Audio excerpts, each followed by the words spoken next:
ଦଶମ ଶ୍ରେଣୀର ସମସ୍ତ ଛାତ୍ରଛାତ୍ରୀମାନଙ୍କୁ ଆମ ଚ୍ୟାନେଲ ମୋ ପାଠର ପ୍ରତୀକକୁ ସ୍ୱାଗତ।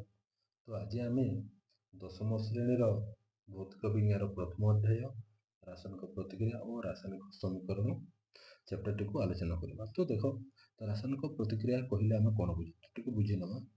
ତ ଆମେ କ'ଣ କହିଛୁ? ରାସାୟନିକ ପ୍ରତିକ୍ରିୟା, ତ ଯେଉଁ ପ୍ରତିକ୍ରିୟାରେ ନୂତନ ପଦାର୍ଥ ବା ନୂଆ ପଦାର୍ଥ ସୃଷ୍ଟି ହୋଇଥାଏ ତାକୁ ଆମେ କ'ଣ କହୁଛେ? ରାସାୟନିକ ପ୍ରତିକ୍ରିୟା କହୁଛେ ନାଇଁ। ତାরপরে ତ ଯେ ରାସାୟନିକ ପ୍ରତିକ୍ରିୟା ଯେ ଆମର ବିଭିନ୍ନ ପଦାର୍ଥ ବ୍ୟବହାର ହେଲା, ସେଇ ପଦାର୍ଥର ଯେ ଆମର ଶବ୍ଦ, ସେ ଶବ୍ଦର ସଂକେତ ହେଉ ଅବା ତାର ସେ ଶବ୍ଦକୁ ଆମେ ବ୍ୟବହାର କଲା। ତ ମନେକର ଆମେ ନେଲା ହାଇଡ୍ରୋଜେନ ପ୍ଲସ୍ ଅକ୍ସିଜେନ, ତ ଆମର ପ୍ରସ୍ତୁତ କ'ଣ ହେଲା? H2O। ତ ଆମେ ଏଟା କ'ଣ କହୁଛେ? ଆମର ଏଟା କହୁଛୁ ରାସାୟନିକ ସମୀକରଣ। କ'ଣ କହୁଛୁ ଏଟାକୁ ଆମେ? ରାସାୟନିକ ସମୀକରଣ। ତ ଏ ବିଷୟରେ ଆମେ ଆଲୋଚନା କରୁ। ତ ଏଟା ବିଷୟରେ ବେଶୀ ଟିକେ ଆଲୋଚନା କରମା। ରାସାୟନିକ ପ୍ରତିକ୍ରିୟାଟା କ'ଣ ଆଉ ଆମର ରାସାୟନିକ ସମୀକରଣଟା କ'ଣ। ତ ଦେଖ, ଆମକୁ ଦେଇଛି କେତେଟା ଆମର ଘଟଣା ଅଛି, ଦୈନନ୍ଦିନ ଜୀବନରେ କେତେଟା ଘଟଣା ଘଟୁଛି, ସେ ଘଟଣାକେ ନେଇକରି ଆମେ ବିଚାର କରମା ଯେ ଏଇଟା କ'ଣ ଆମର ରାସାୟନିକ ପ୍ରତିକ୍ରିୟା ହେଉଛି ନା କିଛି ପରିବର୍ତ୍ତନ ଘଟୁଛି, ସେ ବିଷୟରେ ଆଲୋଚନା କରମା। ତ ଦେଖ,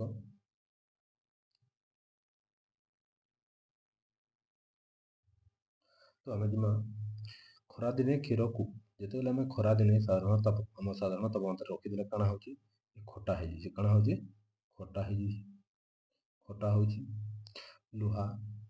ଲୁହା ତାୱା, କଡ଼େଇ, କଣ୍ଟା ଆଦ୍ର ବାୟୁରେ ପଡ଼ି ରହିଲେ କ'ଣ ହେଉଛି? ସେଟା କଲଙ୍କି ଲାଗୁଛି। କ'ଣ ହେଉଛି? କଲଙ୍କି ହେଉଛି। ତାରପରେ ଅଙ୍ଗୁର ଯଦି ବେଶୀ ଦିନ ରହିଗଲା, ଏ କ'ଣ ହେବ? ପଚିଯିବା, ଶୁଖିଯିକି କୁହି ବି ଯିବା। ସେଇ ଜାଗାରେ ବି କ'ଣ ହେଲା? ପଚିଗଲା। ଯେତେବେଳେ ଖାଦ୍ୟ ରନ୍ଧା ହେଲା ବେଲେ, ଖାଦ୍ୟ ଯେତେବେଳେ ରାନ୍ଧୁଛେ, ଆମେ ଭାତ ରାନ୍ଧୁଛେ, ଚାଉଳକୁ ଫୁଟା ହେଉଛି, ଫୁଟିଲା ପରେ ସେ ଭାତରେ ପରିଣତ ହେଉଛି। ଏମିତି କିଛି ଗୋଟେ ପରିବର୍ତ୍ତନ ହେଉଛି। ଆମର ବାଷ୍ପ ଆମର ବାହାରୁଛି, ବାଷ୍ପ ଟାଇପ୍ର ବାହାରୁଛି। ଆଉ ବି କ'ଣ ହେଉଛି? ଆମେ ଖାଦ୍ୟ ଯେତେବେଳେ ଖାଉଛେ, ସେତେବେଳେ କ'ଣ ହେଉଛି? ଖାଦ୍ୟଟା ହଜମ ହେଇକରି ଆମର ବର୍ଜ୍ୟବସ୍ତୁରେ ପରିଣତ ହେଉଛି। ତ ଏଇଟା କିଛି ଗୋଟେ ପରିବର୍ତ୍ତନ ଘଟୁଛି। ତ ଆଗକେ ଦେଖ, ଆମେ ଆଜି କ'ଣ ଦେଇଛି ଜାଗାରେ ଆମେ ଶ୍ୱାସକ୍ରିୟା ନେଉଛେ। ଆଉ ଗୋଟେ ପଏଣ୍ଟ ଅଛି ଆମର କ'ଣ ଘଟଣାଟି? ଆମେ ଶ୍ୱାସକ୍ରିୟା ଯେତେବେଳେ ବି ଆମେ ଶ୍ୱାସକ୍ରିୟାରେ କ'ଣ ଆମେ ଯେତେବେଳେ ନେଉଛେ, କ'ଣ ପ୍ରଶ୍ୱାସ ନେଉଛେ, ସେତେବେଳେ ଆମେ ଅମ୍ଳଜାନ ନେଉଛେ। ନିଶ୍ୱାସ ଛାଡ଼ିଲା ବେଲେ ଆମେ କ'ଣ କରୁଛେ? ସେତେବେଳେ ଅଙ୍ଗାରକାମ୍ଳ ଛାଡ଼ିଛେ। ତ ସେଟା ବି କିଛି ଗୋଟେ ପରିବର୍ତ୍ତନ ଘଟୁଛି। ତ ଦେଖ ଦେଇଛି, ତ ଉପରେ ଦିଆଯାଇଥିବା ସମସ୍ତ ଘଟଣାର ମୂଳ ପଦାର୍ଥର ପ୍ରକୃତି ନିଜସ୍ୱ ସତ୍ତାର କିଛି ହେଲେ, ଯଦି କ'ଣ ହେବା? ପଦାର୍ଥର ପ୍ରକୃତି କିମ୍ବା କ'ଣ ହେବା? ଆମର ପଦାର୍ଥର ପ୍ରକୃତି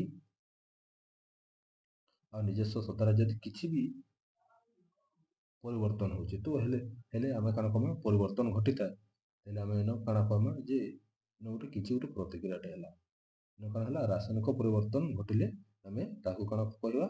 ରାସାୟନିକ ପ୍ରତିକ୍ରିୟା କହିବା। ରାସାୟନିକ ପରିବର୍ତ୍ତନ କିଛି ଗୋଟେ ପରିବର୍ତ୍ତନ ଘଟିଲେ ଆମେ ତାକୁ କ'ଣ କହୁ? ରାସାୟନିକ ପ୍ରତିକ୍ରିୟା କହୁ। ତ ଦେଖ, ଆଗକେ ବଢ଼ବା ଆମେ। ଏବେ ରାସାୟନିକ ପ୍ରତିକ୍ରିୟା କ'ଣ ତାହା ଜାଣିବା ପାଇଁ ତୁମ ମନରେ କିଛି ଗୋଟେ ଉତ୍ସାହ, ଉତ୍କଣ୍ଠା ସୃଷ୍ଟି ହେଉଥିବ। ଆମେ କେମିତି ଜାଣିବା ଯେ ରାସାୟନିକ ପ୍ରତିକ୍ରିୟା ଘଟିଛି? ଏହିସବୁ ପ୍ରଶ୍ନର ଉତ୍ତର ପାଇବା ପାଇଁ ଆମେ ଗୋଟେ ପରୀକ୍ଷାଟେ କରିବା। ସେ ପରୀକ୍ଷାଟା ହେଲା ଆମର କ'ଣ? ଯେ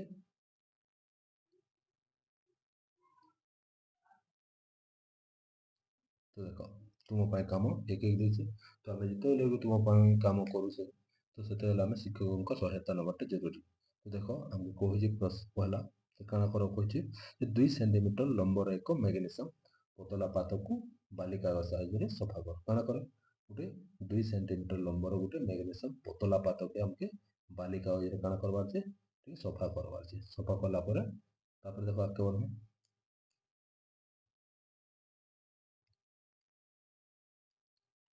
ଏହାର ଏକ ପାର୍ଶ୍ୱକୁ ଗୋଟେ ପାର୍ଶ୍ୱ ଧର ଆମର ମ୍ୟାଗ୍ନେସିୟମ ପାତ, ତ ମ୍ୟାଗ୍ନେସିୟମ ପାତର ଆମେ କ'ଣ ଗୋଟେ ଚିମୁଟାରେ ଗୋଟେ ପାର୍ଶ୍ୱକୁ ଚିମୁଟାରେ ଧରମା, ଆଉ ଗୋଟେ ପାର୍ଶ୍ୱରେ ଆମର ବର୍ଣ୍ଣରଟା କ'ଣ ହବ? ଆମର ବର୍ଣ୍ଣରଟା କିମ୍ବା ସ୍ପିରିଟ ଲେମ୍ପରେ ଜଳାଇ ଦିଅ। ତ ଏବଂ ଦେଖ ଦେଇଛି, ଏହାର ଏକ ପାର୍ଶ୍ୱକୁ ଚିମୁଟାରେ ଧରି ଅନ୍ୟ ପାର୍ଶ୍ୱକୁ ବର୍ଣ୍ଣର କିମ୍ବା ସ୍ପିରିଟ ଲେମ୍ପରେ ଜଳାଇ ଦିଅ ଏବଂ ପାଉଁଶକୁ ଏକ वाच ग्लास रे संग्रह कर आखि ठारू यथा संभव दूर रखी मैग्नेशियम पात को जलाई दियो तो आमे टिके चेष्टा करम हमर आखि रु टिके दूर रख जेहेतु इन टिके हमर उज्जवल माने उज्जवल आलोक भी सृष्टि हो पारे किंबा फुटी भी पारे तो से सतर्क होबार अछि जेतेबेले भी करू आमे गुटे विज्ञान प्रकल्पटे तो देखो आके जमा तुम चित्र देखी दम देखो चित्र रे आमे जानि पकम देखि देखो चिमुटार धरा है जेटा हम एटा होचे हमर मैग्नेशियम पात तो एटा होचे हमर बर्नर रे जेते निया जलला तो सेते बेले काना लाइन उठे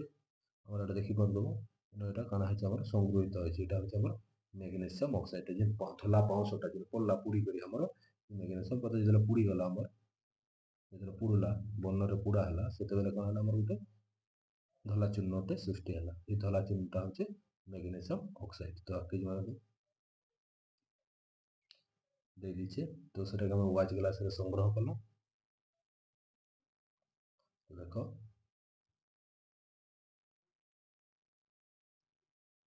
देखो वायु रे काना हला वायु रे हमर वायु रे मैग्नेशियम पात प्रज्वलन एवं वाच ग्लास रे मैग्नेशियम ऑक्साइड संग्रह करा हला वायु रे हम मैग्नेशियम पात के जलाला प्रज्वलन कला एवं वाच ग्लास रे जेन मैग्नेशियम ऑक्साइड पडुथला हमर से धला पाउसटा पडुथला तेटा के हम हमर वाच ग्लास संग्रह कला मैग्नेशियम टा होचे हमर मैग्नेशियम ऑक्साइड तो तुम कोन देखुछ तो ए जगह हम जेते बेले से प्रकल्पटा करना से तुम पय कामटा करना से हम काना देखिला जे मैग्नेशियम पातटी अति उज्जवल धला सिका केमता सिका उज्जवल धला सिका सहित जलुଛି ମାନେ उज्जवल ହେଇକରି ଧला सिका ହେଇକରି जलुଛି ଏବଂ ତାହା ଧଲା ଚୂର୍ଣ୍ଣରେ ପରିଣତ ହେଇଛି ଚୂର୍ଣ୍ଣରେ ପରିଣତ ହେଇଛି ଧଲା ଚୂର୍ଣ୍ଣରେ ପରିଣତ ହେଉଛି ତ ଦେଖ ଆମେ ଯେତେବେଳେ ସେ ମ୍ୟାଗ୍ନେସିୟମ ପାତକେ ବର୍ଣ୍ଣର ପାତରେ ନେଇକରି ଜାଣିଲା ସେତେବେଳେ କ'ଣ ହେଲା ଉଜ୍ଜଳ ଧଲା ଶିଖା ସହିତ ଜଳୁଛି ଏବଂ ତାହା ଧଲା ଚୂର୍ଣ୍ଣରେ ପରିଣତ ହେଉଛି ହୋଇଯାଉଛି ତ ଏହି ଧଲା ଚୂର୍ଣ୍ଣ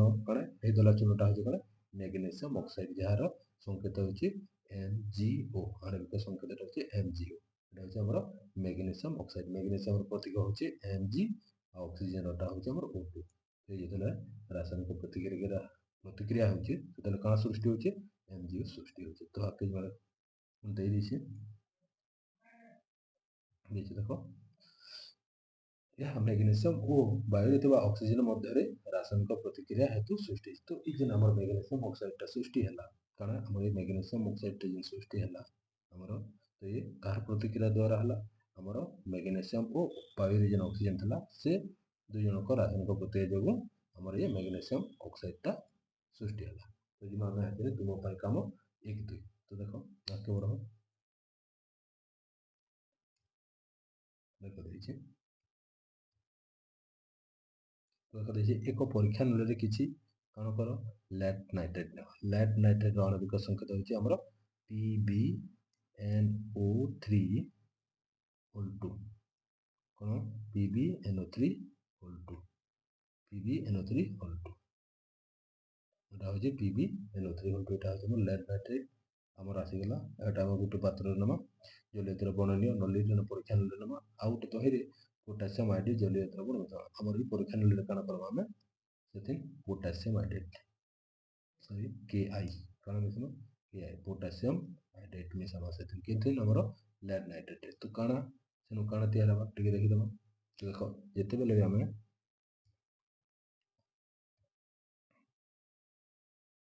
देखो हमें lead nitrate plus KI potassium iodide के हम जेते मिसै दला सेते बेले काना हो हमर PbI2 अर्थात हमर लीड आयोडाइड प्लस हमर KNO3 पोटासियम नाइट्रेट बोलिकरी हमर दुईटा उत्पाद सृष्टि हेबा हमर एडा हला हमर एटा हला तो जेते नुवा जिनिस सृष्टि हेला काना हला हमर एटा होचे लीड आयोडाइड एटा होचे हमर KNO3 एटा होचे हमर पोटासियम नाइट्रेट तो इता रंग कांता रहबा इता रंग रहबा हमर हलदिया ये टिके काना करबा जलीय द्रवण करबा पानी रे जलीय द्रवण करबा तो आपके माने को एटा देला तो इतर रंग कांता होचे हलदिया रंग रहउची एटा हमर हला का रिएक्शन हला एटा हमर PbNO3 होल 2 प्लस KIO पोटासियम आयोडाइड तो हमर काना बाहरला सेनो PbI2 प्लस KNO3 तो एटा उठे समतुल्य समीकरण ना तो आम जब यहाँ परवर्ती अध्याय समतुल्य करना परवर्ती क्लास ये समतुल्य करना तो आगे बढ़वा देख तापर आसीगला तुम काम 1 तुम काम 1 ଦେଇଛି ଏକ कोनिकल फ्लास्क किंबा एक परीक्षा नली रे किछि जिंक दाना नियो काण करमा में एक कोनिकल फ्लास्क रे काण करमा किछि परीक्षा किछि जिंक दाना नमा जेडन एटा हमर जेडन टा होछि जिंक दाना नमा आ किछि लघु हाइड्रोक्लोरिक एसिड किंबा सल्फ्यूरिक एसिड सेथिरे मिसाओ तो हमें जिंक दाना रे काण करमा किछि हाइड्रोक्लोरिक एसिड किंबा सल्फ्यूरिक एसिड हाइड्रोक्लोरिक एसिड रो फॉर्मूला टा हमर हिछि कना HCl एटा होछि हमर हाइड्रोक्लोरिक एसिड आ हमर सल्फ्यूरिक एसिड टा होछि H2SO4 एटा होछि हमर सल्फ्यूरिक एसिड एटा होछि हमर हाइड्रोक्लोरिक एसिड तो ई दुई भितर जेनटा हले गुटे काम से हमर जिंक दाना रे मिसाबा तो एना हमर काण सृष्टि हेबा तो देखो काण सृष्टि होछि देखिन तो देखो एटा गुटे कोनिकल फ्लास्क तो ढिपी लागि छि तो एटा हमर काच नली अछि एटा हमर देखो कोनिकल फ्लास्क लघु सल्फ्यूरिक एसिड पका छि जिंक दाना रे तो एना काण सृष्टि होछि न हमर हाइड्रोजन गैस टा सृष्टि होछि जेते बेले जेडन काण करूछि हमर HCl सर प्रतिक्रिया कला मन कर हाइड्रोक्लोरिक एसिड हला तो काण बारबा हमर जिंक क्लोराइड काण बारबा जिंक क्लोराइड प्लस H2 एटा के भी हमके समतुल्य करबार छि तो हम समतुल्य परवर्ती अध्याय रे पढना परवर्ती क्लास रे पढना केनता के समतुल्य करासी से विषय तो देखो हमर जेते बेले जेडन टा काण हला हाइड्रोक्लोरिक एसिड से प्रतिक्रिया कला काण सृष्टि हला zinc chloride plus hydrogen gas सृष्टि हला तार पर काण होछि देखो तो जेते बेले हम कहि न उठ देई देछि तो जिंक ऊपर लघु सल्फ्यूरिक एसिड प्रतिक्रिया हेतु काण हला हमर ना हाइड्रोजन गैस तो देखो मैं आउट एक क्वेश्चन छै Zn प्लस H2SO4 H2SO4 हमर बाहर जिबा काण बारबा जिंक सल्फेट बाहर काण बारबा जिंक सल्फेट काण बारबा जिंक टिके जेते बेले काण हला हमर Zn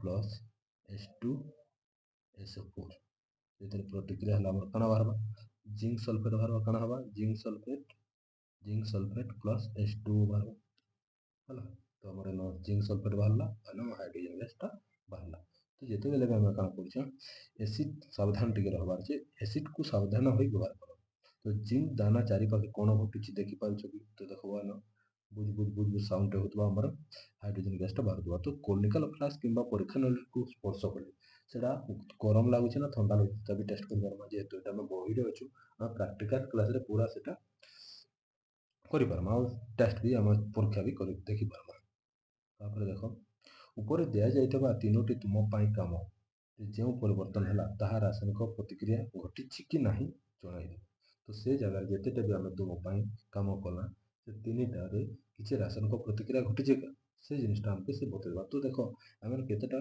जिनिस पाई पारमा तो देखो अवस्था रे काण हबा हमर अवस्था रे परिवर्तन रंगर परिवर्तन तापर गैस रो निर्गमन तापमात्रा परिवर्तन ई सब जिनिस आम देखवा लगे हम तार पर देखो आम चतुष्पार्श्व